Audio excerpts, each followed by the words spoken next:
A man who fired at two RCMP officers, hitting one of them in the head, was sentenced this afternoon to 18 years in prison.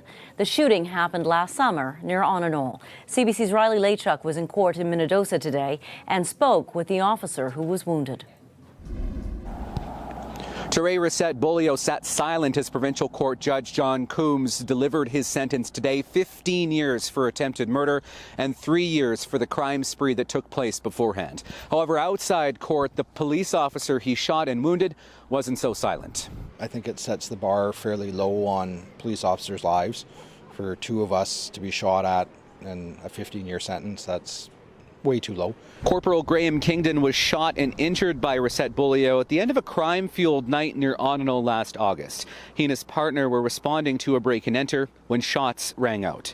Kingdon was seriously injured and still has 17 BB-sized pellets lodged in his head and neck. In his decision, Coombs called Reset-Beaulieu a severely damaged young man who has shown no remorse for the shooting.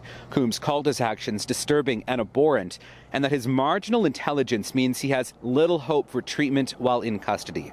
His defense lawyer called the sentence reasonable. I know that probably doesn't do justice to the family or the victims. I think nothing can. But if you look at his background and everything else he's been through, it's a very sad case.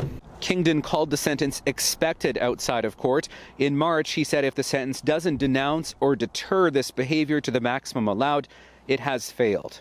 He is back at work in a limited fashion now, but isn't sure if he'll ever return to full duties. I want to prove that I can, but I know it's going to be extremely difficult for my family to see me put that uniform on again and step out the door and know that I'll be okay.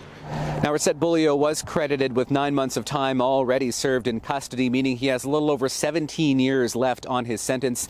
3 other men were also arrested and charged with the crime spree that led up to the shooting. They are due back in court next month. Riley Lachuk, CBC News, Minnedosa.